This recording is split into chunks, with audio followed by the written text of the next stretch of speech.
Hey, Rick Hansen here with a fun, uplifting, and inspirational episode on Amazing Greats, recorded in his pickup truck from the side of the road in the pasture lands of Kentucky. Doug Flynn is our guest. We're going to jump in and trace his amazing Major League Baseball career, find out about his country singing on stage with Johnny Bench, and the blind date that Pete Rose set him up on that was the beginning of his 40-year marriage to wife Olga. But most importantly, he shares his love of Jesus and the powerful impact that's made on his life. Let's not delay. Let's go. We're on Amazing Greats with one of the amazing greats who is alive and in his car in Kentucky. Yes. And give us another little snapshot of where you're at. Can we take a look around you there? All right. I'm going to give you just a quick snapshot. I'm not going to show you the sign that says stay off my land, but just so you know, this is I'm out in the country amongst them. And yeah, if you hear any gunshots, don't worry, it's Kentucky. Don't, it's just normal.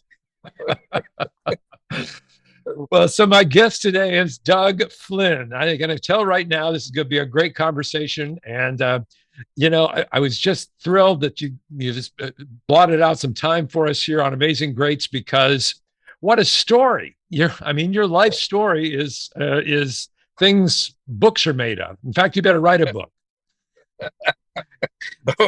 Well, it's, there's so many blessings that I've had in my life, and the things I've got to do. Now, if you talk to a few New York reporters, they might not, or they might tell you it wasn't such a good story.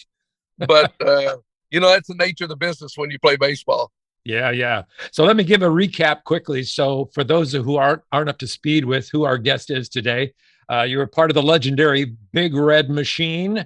You were there when the Cincinnati Reds won the back-to-back World Series in 1975 and 76. You played alongside your teammates, Johnny Bench, Pete Rose, Ken Griffey, Tony Perez, and the rest of the great eight. Wow. Are you impressed? Yeah, I am. And that's not all. Then you went off to the Big Apple, where you won the Golden Globe Award in 1980. So a true legend in your own time. This is great. You were 11 years in the majors, but it was kind of an unlikely story how you got to the Cincinnati Reds in the first place. So let's start there. Let's start with Doug Flynn in high school. Well, all 5'8", 147 pounds of me tried to play three sports. So I played basketball, football, and baseball. Very mediocre in all of them. Seriously, we had some really good talent around me. I was not good enough to make an all-city team. I was not good enough to get a scholarship coming out of high school. And then an opening happened at the University of Kentucky where they had signed a point guard to play basketball on the freshman team. He ended up signing a contract with the Cleveland Indians.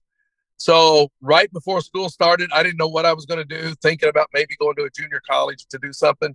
I got a chance to go UK and play basketball on the freshman team, and it was wonderful. I played with so many guys that were good friends and played with the first African-American that ever played basketball at Kentucky, a guy by the name of Daryl Bishop, marvelous player, and my roommate. And so when the season's over, I was on the baseball team. I played every game as a freshman, started every game. And then on the baseball team, there was a guy in front of me who was pretty good. So I wasn't getting a lot of chances to play. I got 9 at-bats as a freshman. I was told pretty much that I was not Division I material. So I went down to a junior college, thought I was going to play some basketball. I grew about 3 inches, gained a little weight, and started to mature late. And when I got down there, they said I was ineligible to play basketball there. So I basically just went to school and played intramural ball. And some friends woke me up one day and said, we're going to go try out for the Cincinnati Reds. And I went, all right, why not? And so we headed over to this little park in Somerset, Kentucky, and we did a tryout. The scout came up to me and he says, you're not real serious about this, are you? And I, well, not really. Those guys kind of dared me to do this. And he said, what if I thought you had some talent? And I said, I think that you are highly mistaken, sir. I said, I had no scholarships, nothing. I'm just out here having fun playing ball.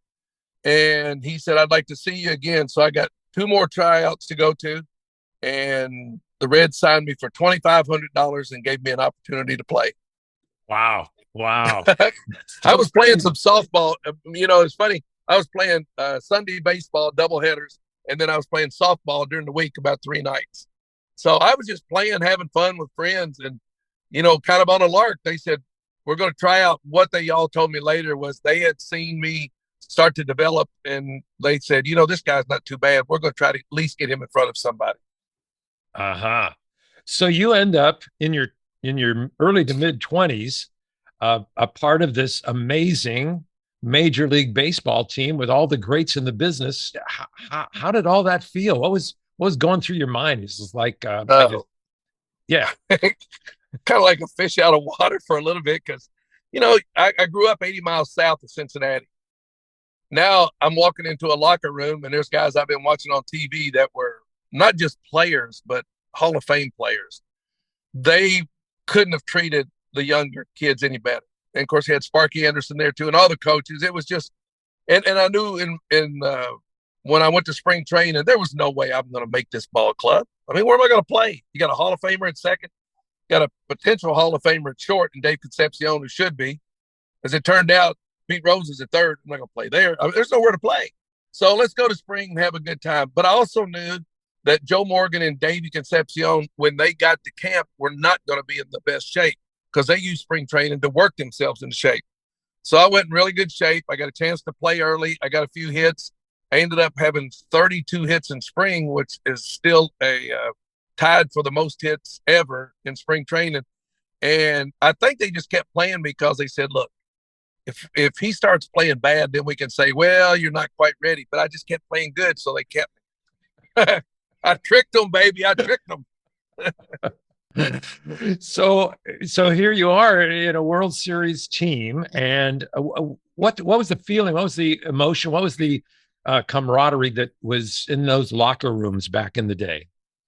Well, on our team, they were starting to be labeled as the best team to never win it all.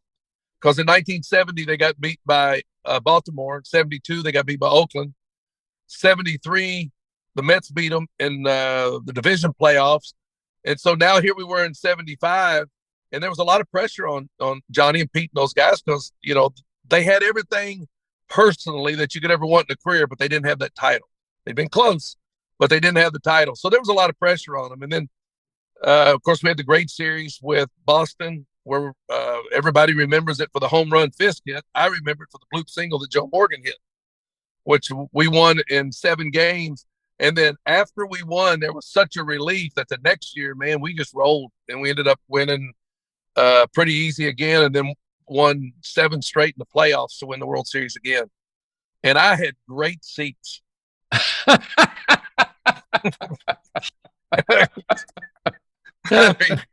I mean to tell you, I had the best seats in the house. And because in the 76 World Series, that was the first year they used the DH. And we used Danny Dreesen was our DH.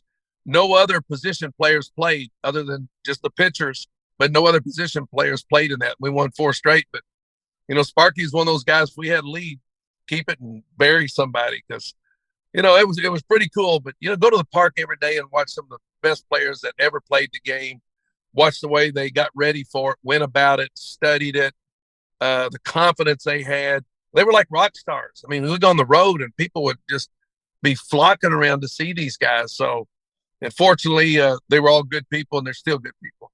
Yeah, that's the next question. So you keep in touch with, Pete Rose became one of your good buddies along the way. In fact, this story will continue here when he was the guy that introduced you to your wife. So, but let's start with, so these guys are currently, you keep in touch? Yeah. Oh yeah. Well, I also, now at my age, I'm 71 now, so I'll do the Reds fantasy camp. So we have a lot of the former players that come down and spend time with a lot of the campers. But Johnny Bench and I do a lot of stuff together. We did a golf tournament here in Lexington, Kentucky for, the tournament's over 40 years. Johnny and I did it for about 30 of them. We also do some things with Hope for the Warriors, which is a military charity. And Johnny and I go down to Camp Lejeune every year. And there in Jacksonville and in Wallace, North Carolina, to help raise money for military families. I'm involved with something called USA Cares here in Kentucky, and Johnny was there with me. Whenever I've called John to say, I think this is something we need to do, he's right there. And people don't hear all those stories about how much he gives back, or any of them. They were all giving. Pete reminds you of Elvis. People say, you struggling? Yeah, well, here's a car. Here's a new watch. He was just, wow. And he did introduce me to my lovely wife, and we've been married 40 years now. So, and I call him, and I stay in touch with him a little bit, not as much because he's out in Las Vegas. Johnny's down in Florida, but Johnny and I probably talk, oh gosh, I don't know, at least once a week we'll talk. And you not only talk, but you sing together, as I understand it. Who you been talking to? Well, I've always loved it. Johnny's loved it. He knows partial words to every country song ever written. And so we love to go and sing, and we've been very fortunate to be around some guys that really can sing, that back us up, or we get up and sing and they do most of the stuff, like the Gatlin brothers, and that's fun. But and matter of fact, this Friday, my parents are in assisted living, and we put a little band together. Johnny's not coming. I wish he would. We're going to go over and help raise money for the assisted living home. So yeah, I like keeping, I love music, and you don't have to be good. You just got to be, what's the word? Persistent? Bold. Yeah. Yeah. So let's back up a little bit. There's so many great things to hear, but we haven't left Cincinnati yet. But then in your career path, there was a thing called the Midnight Massacre with the New York Mets, and that changed the trajectory of your career. So how'd that come down? Oh, that was fun. That was fun. Being traded for Tom Seaver.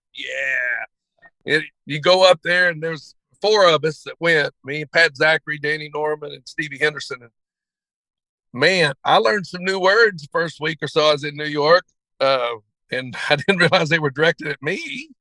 But it was tough. I understand it. You got your franchise. You got one of the best pitchers in the history of the game, who was not only that, but he was beloved by the fans.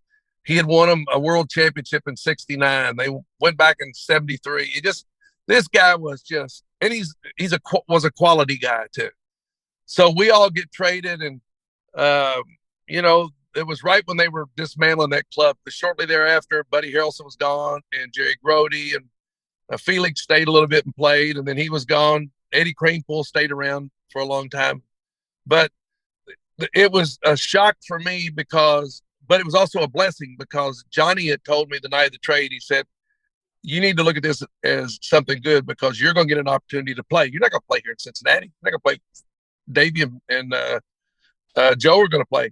Said Buddy and Felix were getting a little bit older. So when I got there, they treated me so good, and they were on their way out, and it gave me an opportunity to be an everyday player. Yeah. But that kind of, and so just the difference between Cincinnati and New York was huge in terms of, one of the things you talked about was just the press, and everything that went on was big news, and you were in a microscope. Yeah. You had 5 reporters in the Reds locker room, maybe. Now you got 75, I guess, that would come in the locker room, all of them looking for a different angle, all of them asking you basically the same question in a different way. You feel like that you're doing a deposition or something, because you've given an answer, but that didn't satisfy this other writer, so he'd have to put his own spin on it. And it was really hard, because when you're out there playing hard every day, or you feel like you're playing hard, even if you're not playing so good, they weren't real friendly. You learn to grow up pretty quick. Yeah. But I will tell you, after playing there 4.5 years, the fans treated me very fairly. All they wanted you to do was play hard, keep your mouth shut. If you made a mistake, own up to it. And if you did that, they'd still get on you, because they know the game, they love the game, but they wouldn't be on you as bad. If they saw you playing hard and doing as good as you could do, they weren't too shabby. Cool. Well, and you were playing in Shea Stadium, which had to be amazing in itself. Quick question. Yeah. It was different though, Rick, because I'd come off of playing mostly on AstroTurf, and now I'm playing on natural grass, which I like, but they kept the grass real high, and for a guy who hits the ball on the ground a lot, it ain't going anywhere. It was good for defensively, but offensively it wasn't. And I struggled. I really struggled my first year because in 97 or 77, I got traded, but I was also, my sister had disappeared earlier that year. And to this day, all these years later, it's still an unsolved mystery. So she gets traded. Now I go to New York, or she disappears. Now all of a sudden I go to New York and everybody wants to know what's going on with your sister. And I didn't handle a lot of that very well. I'm pretty sure I got tired of it and asked people in a not so polite way to probably get out of my face. And, if I had to go back, I'd treat it a lot differently because I'm a lot different now, but it was kind of rough. Yeah. Yeah. And there's not much talk, at least that I could find in my stalking you online about your sister's disappearance, but that was a key moment in your life. That still is. Yeah. It still is. I mean, because I live here, and there's people that's once a week, or once every 2 weeks, somebody will call and say, "I want to talk to you about it. I think I got something," and it's still going on. And so. Yeah. And even I went to the racetrack up in New York. I had people approach me there that I didn't know who they were. And so it was kind of scary too, because I figured, well, if they got rid of my sister, they could get rid of my mom and dad and me. And so I spent a couple of years there where it wasn't really good. And I never brought it up in New York. I never used it as an excuse. Everybody was going through something, and I figured, we'd get through this the best we could. But it would, for my poor parents who are still 94 with no closure, it's still not a good thing. Yeah. Especially when you know that there's people in your community who know something about it. There was one great thing that happened when you were in New York as well that I want to, remind you of and hear a little more insight on. And that is your, I think it was Monday, Tuesday, and Wednesday nights at was it Cody's? Cody's Bar, where you were a featured singer along with the Oak Ridge Boys. No, that's not true. No, no, that's not true. I was a feature with my group that I sang with in the off season called the Greg Austin Band. But our band was the Coal Miners, Loretta Lynn's band. Okay. Yeah. And so there was a time in 81 when we were on strike that I went on the road with the Oak Ridge Boys for a week. I rode on the bus and went to their concerts and got on stage with them a couple of times. So, yeah, I did that. But when you had Loretta Lynn's band, her band was voted the country music band of the year for 4 straight years. And they had some off time, and their lead guitar player was a good friend. He said, "I'll go with you." So we took 18 rednecks up to New York for about 3 days, and it was a blast, actually. I bet it was. Leaving New York, that was kind of a shocker too, right? And then you were off to Texas. Tell us a little bit about it. It was kind of a Texas, Toronto, Detroit trifecta after New York, right? Texas, Montreal. Oh, Montreal. I'm sorry. Yeah. Yeah. Texas I don't know how that happened. Other than we got a new general manager in New York by the name of Frank Cash. He got rid of Lee Mazzilli, me, and Joe Torre. And just, it shocked me. I was singing one night. My dad called me, said somebody called the house and said, "You've been traded to Texas." And I just signed a 5-year contract. It's a 5-year contract in New York. And I thought, okay, I'm set. I'm ready to stay here, and now let's get better.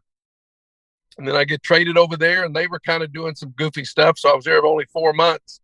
I don't think Mazzilli was there that long.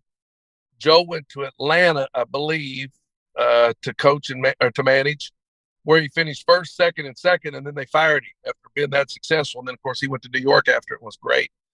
Then I got from there on August the 3rd, my parents' wedding anniversary.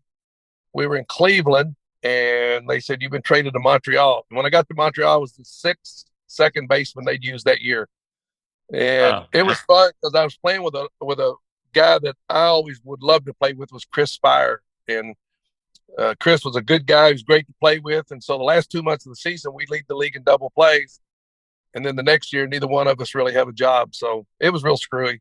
Yeah. Baseball's a goofy game, Rick. It's just when you think you got it figured out, you ain't got it figured out.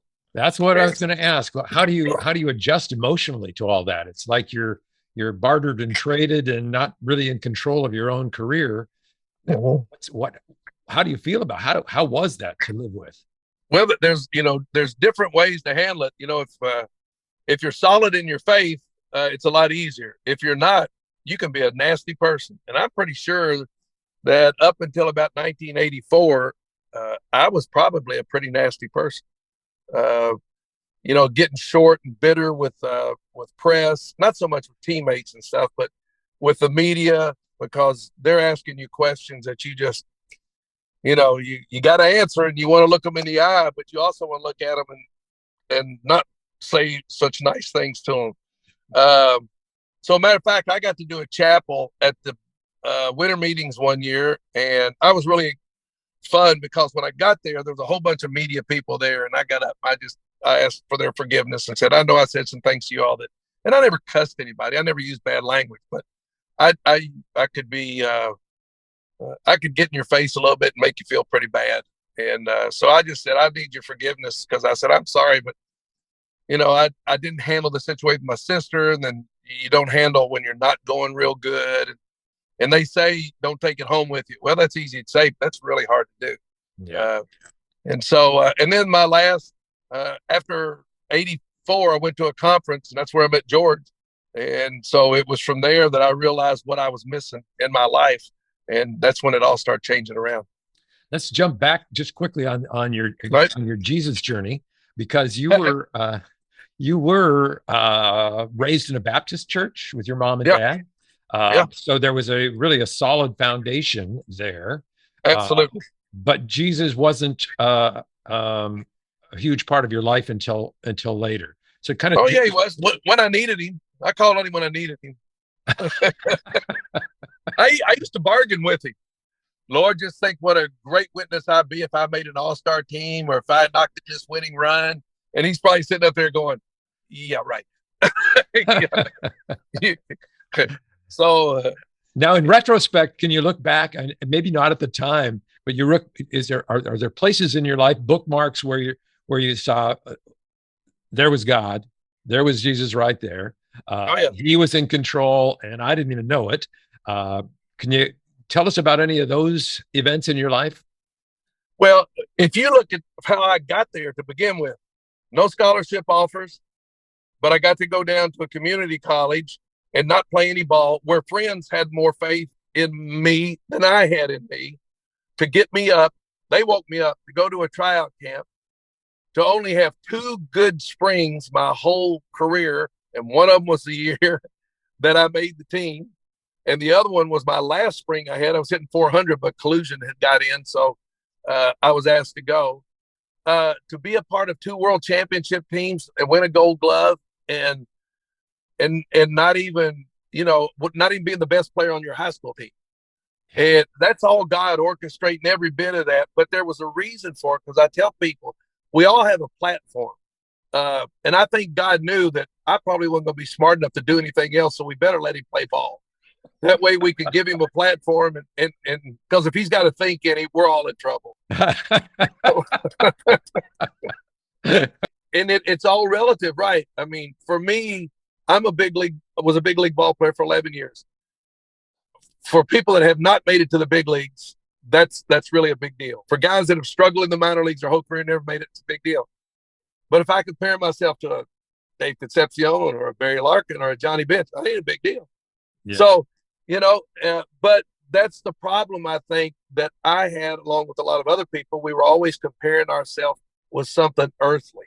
And I know when they did this thing on the 86 Mets a little while back, there was a guy in there that saw fit to take shots at me, even though I wasn't in New York after 82.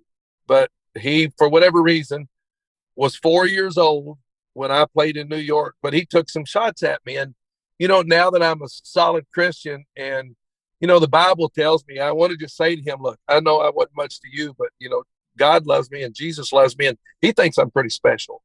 And that's what I'd like to tell that guy. But also I'm learning now to put my ego out of the way, because that's one person's opinion. It's amazing how 99 times a person can say something good about you. And that first one that says something bad, you go home, you don't sleep. You go, what in the world's wrong with me? You're going to let people who don't know you, who've never talked to you, who've never seen you out in public, who've never even had a conversation, say something about you, and you're going to let that be what others judge you on it, or if that's what you think for yourself. And I went, no. So it used to eat me up a bunch, and now it's kind of comical now. Those are people I really want to meet. Yeah. I want to tell them about Jesus. I'm going to say, you know what? I was just like you one time, and I'm not now. And I'm thinking about what's going to happen. I got a good friend, by the way, who's really struggling, and called me yesterday. One of my former teammates got cancer. I'm cancer-free 12 years now. I had thyroid cancer, and he's going through it. And I told him, I said, you need to pray. I don't know if he's a believer or not, but it's going to be a point where I'm going to stay on him and find out, because he's such a good person that I need to get him into the kingdom, and he needs to be there with us. So it all kind of turned around. Your really relationship with Jesus happened, and you mentioned this date a couple of times, in 1984. Yeah. And that was what took place in 1984 that was kind of a turnaround year for you. Well, it started in 82 when we went to a couples Bible study when I was in Texas. So I'm wondering, everybody says, you were only in Texas for 4 months. What happened? Well, we met John Weber, and he was having a Bible study, and Frank Tanana and Jim Sundberg and some other guys were going. My wife and I knew. We got married in the spring of 82. And I think the over and under of how long we were going to stay together was about 6 months. And so, because I was 30, she was 24.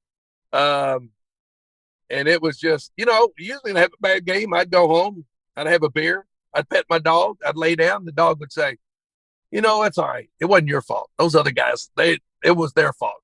And now you got a wife, when you go home, she's going, so how come so-and-so got 2 hits? Oh, no. Are you taking extra batting practice? And I went, it was tough. So we go to couples Bible study, and it helps in there. They encourage us to go to Pro Athletes Outreach, PAO. And we went 84. There's a good class there. Alvin Davis and Frank, and I think Scotty Sanderson and Brett Butler. There was a bunch of really cool people there. So, and all of us have stayed dear friends since PAO. And I got there, and I finally realized that growing up in the Baptist church, being baptized at an early age, going to all the revivals, speaking in church, quoting the Bible is not what it's about. It's about an intimate, personal relationship with Jesus Christ. And that was totally missing from my life. And somebody got up, and, I couldn't even tell you who it was, but I remember them saying, if you died today, would you go to heaven, go to hell? And I thought, wow, based on what I think on the curve, I got a good shot to go to heaven. Based upon what the Bible says, I got some work to do. and that was okay, because that's when I really got convicted what it was all about. And I tried to trick people for so long, Rick, man, just saying the right things, doing the right things. And they were fine with it. Man, I was miserable. Wow. And then, so finally, let's just say, be who you are. You don't speak. Your English is terrible. Your hair is getting gray, it's falling out. That's all right. Just be who you are. And you know what? I got a lot more control on who I am than who I was trying to be. What about Olga? Was she raised in a Christian family? Was she a Christian, or did she kind of make this turn at the same time you did? She was growing up in the Catholic church. She's Puerto Rican. So she grew up in the Catholic church, but her mom started going to the Baptist church after she got divorced.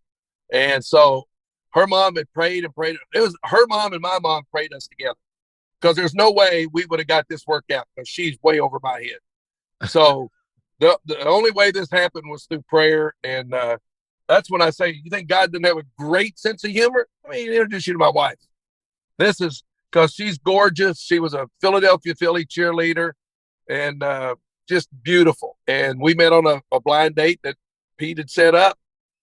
And we both knew after we met, if our relationship was going to last, if our marriage was going to last at all, we had to base it on biblical principles, because this other stuff ain't working at all. And I mean, we had some nasty knockdown, drag out fights, not not physical, just and not nasty. Just no, there was no love at all. No love, no respect. And so we started going to these Bible studies, and we both realized if it's going to work, then we need to see how does Christ want us to be married? What are the answers for these things that we're trying to settle on our own or we're calling other people about?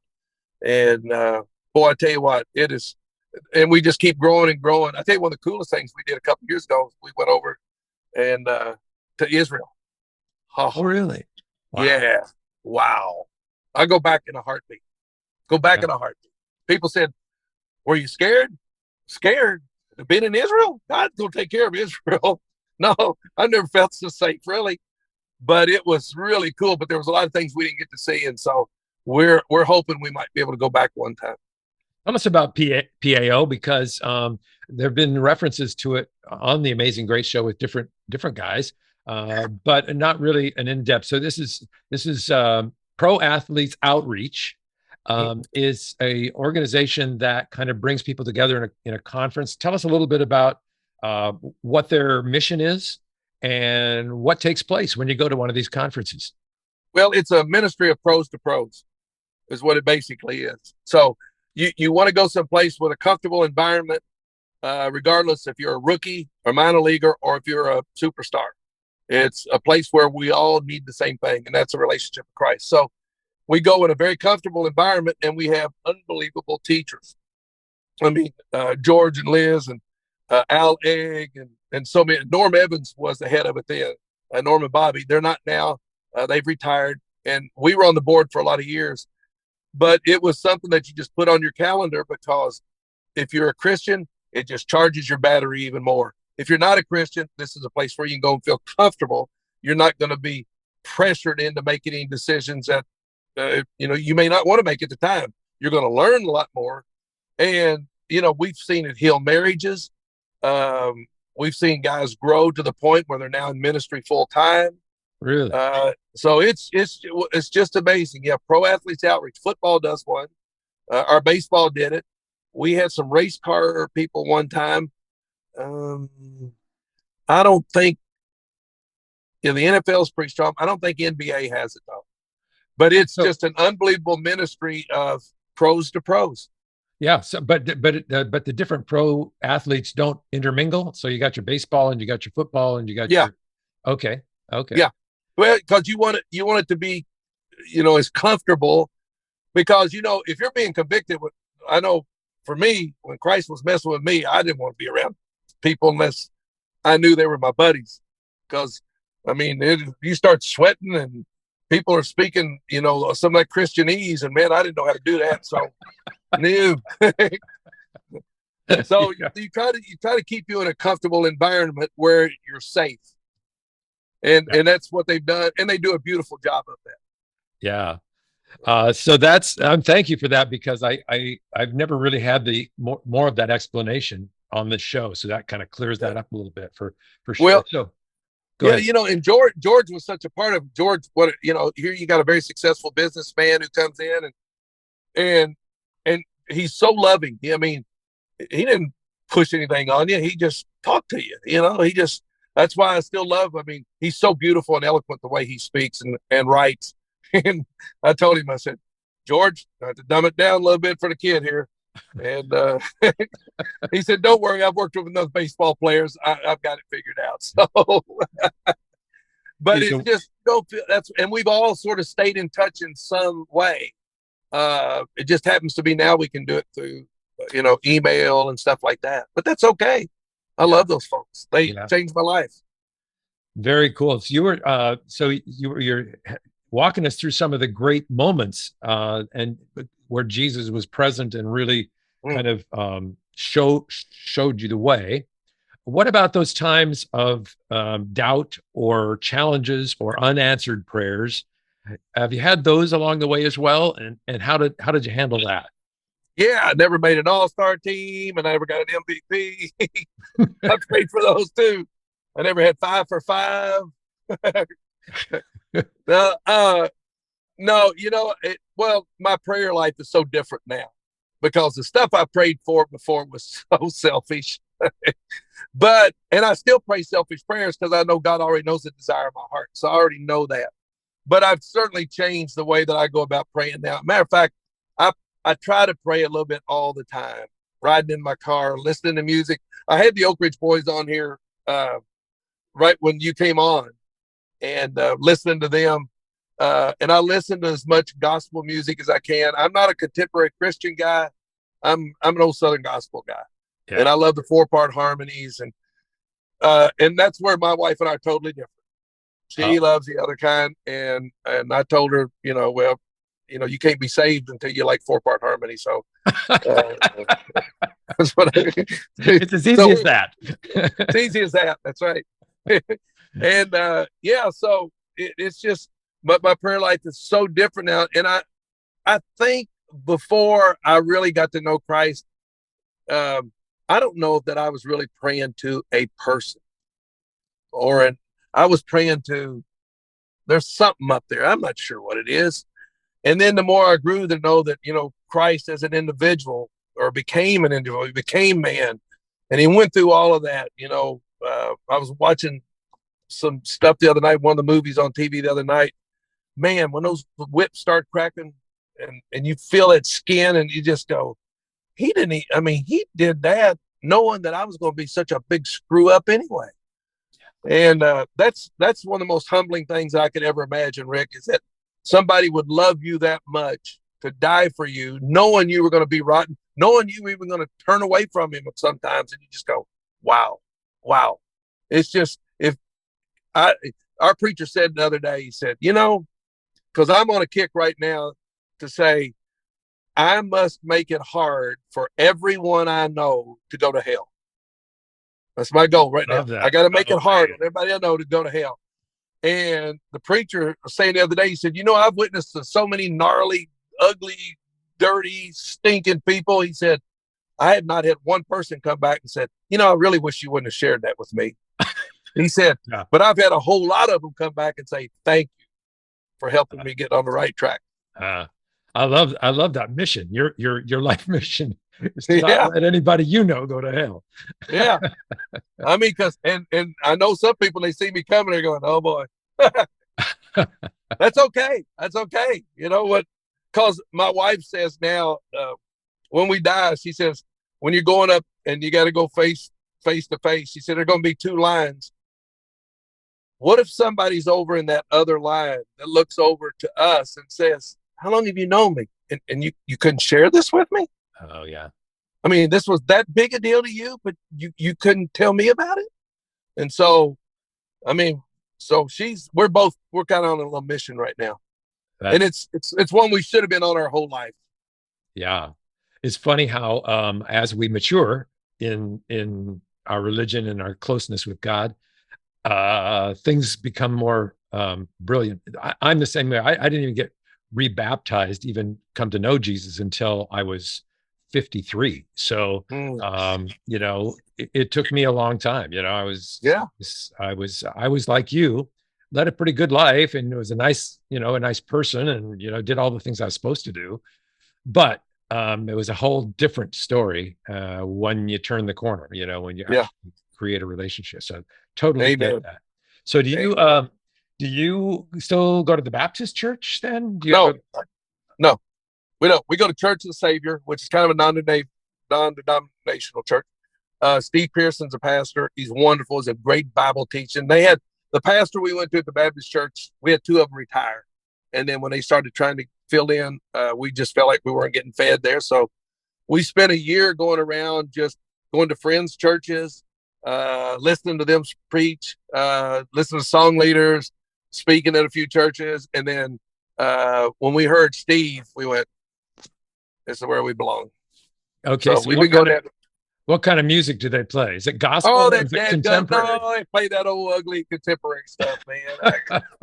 I'm going to have to start my own quartet, I think, if we're going to get my kind of music there, which may run a few people off, but hey, let's go. There's a bunch of old guys in there like me, so that might be okay.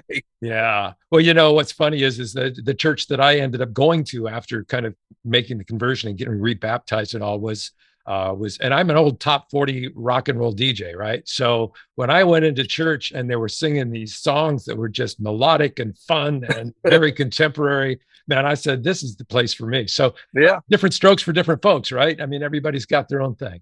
So. Well, I want fun. I don't want dirges. Don't sit here and bury me through a song I'm supposed to be worshiping on. You know what I mean? Give me something that's gonna, I mean, it's not an audition. I want something. If I'm gonna worship, okay, but give me something with a little, I mean, something to make me snap my fingers a little bit, because I want to. And then my wife will sit there and she started laughing at me the other day. They start singing this song, and I went, "Who died?" I know somebody died. And she said, "Hush, that's not nice." I went, "Somebody died if you're singing this kind of song." That's funny. So God had to be a part of your getting through your cancer. Oh yeah. Every bit of it. That's a weird feeling when somebody looks at you and says you have cancer. Oh, it's just you go, "Oh, you're serious?" Oh, so I looked at him and I said, "What are you going to do about it?" He said, "Well, I can operate in a month from today, or I can operate." That was on a Friday, "or I can operate on Monday." I went, "Monday." He said, "All right, let's do it." So it was supposed to take about an hour and a half to take your thyroid out, but I had so much swelling in there, it took about 4 hours. I came out, they nipped my vocal cords, so I didn't have, I couldn't speak for, a month or so. But 2 days after I had it, I went watched the high school basketball state tournament. I felt good. I just felt like, all right, Lord, it's totally in your hands. Every bit of it. Totally in your hands. Just show me what you want. If you don't want me to talk anymore, fine. If you want the cancer to go away, fine. And, it's sometimes you feel like you cheat when you're sitting there knowing that you got the creator of the universe that you can call on for whatever you need. And I know there's times where I speak where I don't remember everything I said, because I said, "Lord, I don't have the words." And he says over and over in the Bible to different people, "Don't worry, you just get there and I'll put the words in your mouth." And because I've been like Moses a few times going, "I don't think I'm your man. Nah, I don't think, oh, well, my voice is not too good. Well, I stutter a little bit." So, yeah. And your voice came back to where you're singing again. Yeah, it's not all the way back, but it's good enough. Yeah. I used to sing really high parts. Oh, now I don't sing those high parts. I just sing a lot of lead and baritones and stuff. very cool. Yes. So now you mentioned to me in an email that you are friends with the Gatlin brothers and friends with Jeff Foxworthy, and you promised you were going to line. So I'm going to get you on video here saying that you'll line me up with those guys so that we can put them on the Amazing Greats podcast. You break it up, Rick. You break it up.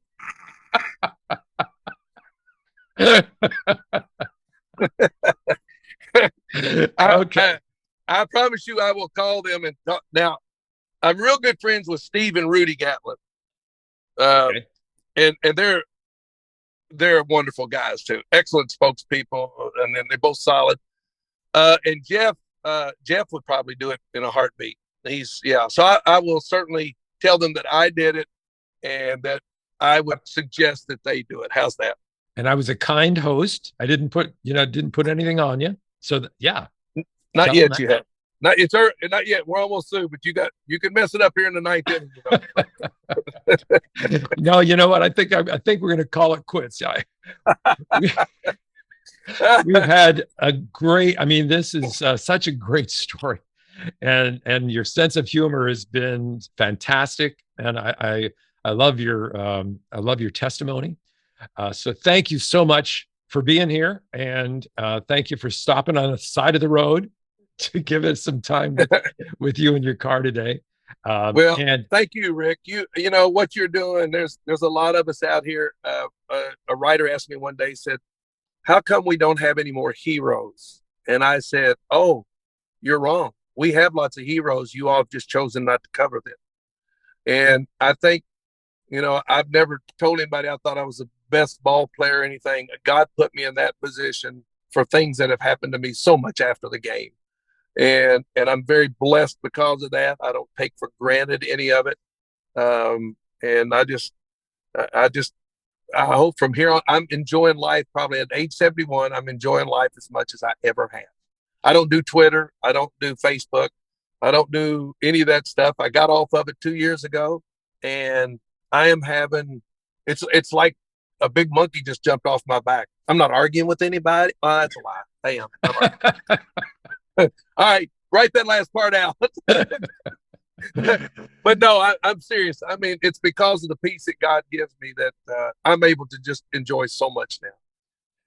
In one interview, and I don't want to put you on the spot here, but you did say something that was prophetic for me, and that was that you said that you wanted to be remembered as. Do you recall what you said? It wasn't much. I think I just want to remember as a good guy. I want people to know that I'm a follower of Jesus Christ.